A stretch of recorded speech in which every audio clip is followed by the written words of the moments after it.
Hello Leo, Sun, Moon, Rising, and Venus signs. Kamusta kayo? Sana po'y nasa mabuti kayong kalagayan. Welcome back po sa Star Tarot at kung bago kayo rito, welcome din po kayo.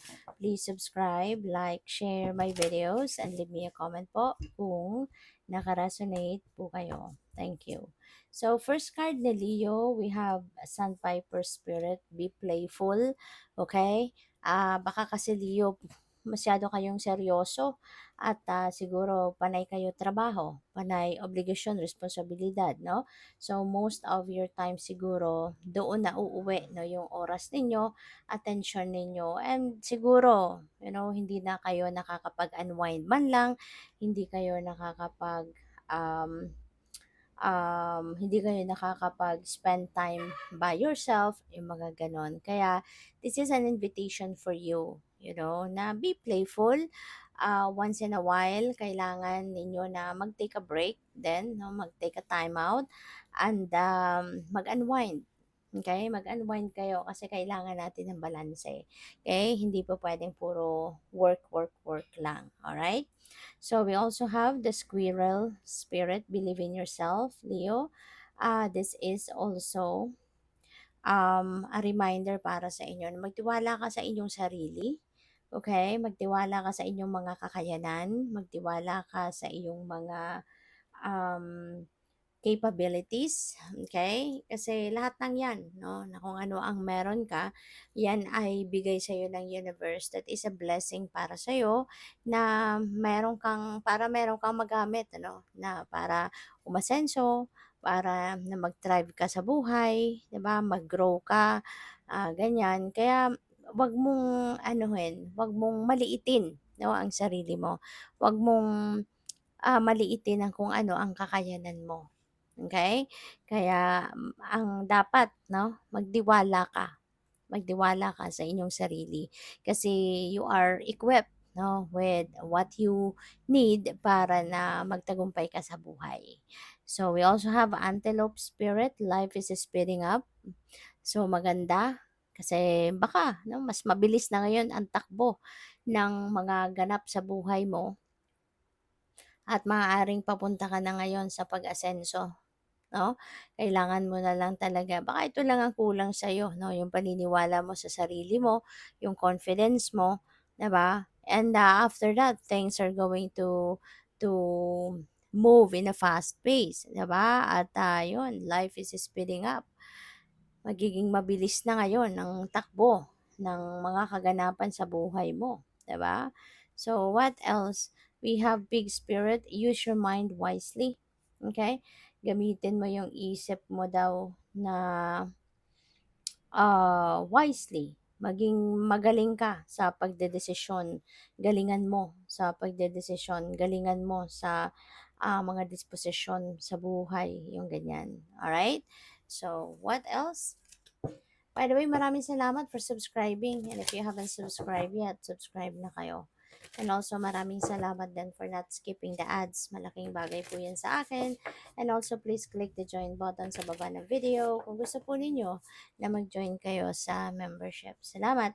So, we have the ladybug. This is a time of good fortune and abundance. So, be willing to receive all good things in your life. So, napakaswerte mo sa ngayon, napaka-blessed mo kasi panahon nito daw ng swerte, no?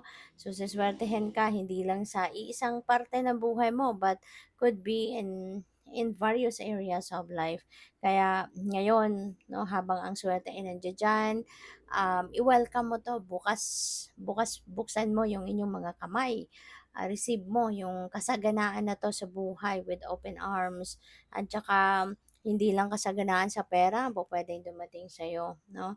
But there are a lot of good things, no, sa buhay na po pwedeng ibigay sa'yo ang universe. So we also have tortoise, you're too fragmented, so do whatever it takes to get grounded. Kaya siguro kayo iniimbitahan ng universe ngayon to be playful. Okay? Kasi baka nga you are too fragmented. Baka naguguluhan, maaaring sa dami ng inaasikaso mo siguro, sa dami ng ginagawa mo sa buhay, kaya parang, alam mo yun, you're all over the place, no? Kaya you're being invited here to do whatever it takes, 'di ba, to get grounded. Kasi kailangan mo na maging ano ka, kailangan mo na mag-ground muna yung inyong sarili. Okay? So, what else? So, we have Meerkat, get support from a trusted group of like-minded friends. So, kung sa tingin mo, kailangan mo na suporta, kailangan mo na tulong in any way, shape, or form. Diba? Huwag kang magdalawang isip na lumapit sa mga kaibigan, sa mga tao na alam mo yun, yung alam mong makakatulong talaga sa'yo, yung alam mong susuportahan ka, yung alam mong will be there for you, you know? So, wag kang magdalawang isip na lumapit at humingi ng tulong. Kasi be reminded, no, na lahat tayo, we are all entitled for help. Lahat tayo, we are all entitled for support, you know, from other people. Okay? Kaya nga may kasabihan, 'di ba? Lagi natin tatandaan na no man is an island. Kasi lahat tayo at some point sa buhay natin, mangangailangan tayo ng tulong ng iba. Okay? Kaya kailangan no na matuto tayo na alam mo yon, maglakas ng loob na humingi ng tulong, humingi ng suporta sa ibang tao. Okay? So, kasi hindi lang tayo ang pwedeng gumawa ng gano'n. Lahat tayo pwedeng humingi ng tulong. So, we have remain vigilant about the current situation. Pay attention to signs and omens and let them dictate your choices. Ayan, lalo-lalo na kung siguro meron kayong importanteng desisyon na kailangan gawin siguro at this time. Um, Makiano ka daw, maging vigilant ka. Pay attention to what is happening around you. Pay attention. Be aware of what is happening sa buhay mo, sa paligid mo. Kasi sa mga desisyon na gagawin mo sa ngayon, you are divinely guided. May mga signs, may mga symbols, omens, pinapadala sa iyo ang universe. So pay attention to that. Kasi yun ang gagabay sa iyo patungo sa kung anong direksyon ang dapat mong tahakin. You're going to be led, no, by these signs, by these omens, no, towards the right decision. Okay? Kaya maging ano ka, maging mapagmatsyag. Okay? Kasi lalo-lalo na yung mga signs and omens na to, you know, they come in a very subtle way. No, hindi mo siya, kung hindi mo papansinin maigi, hindi mo to basta-bastang mapipick up, you know, lalo-lalo kung lagi kang busy. It's gonna be hard for you to to access, 'di ba, these things. Pero kaya nga may heads up sa inyo na kailangan mong pansinin, no?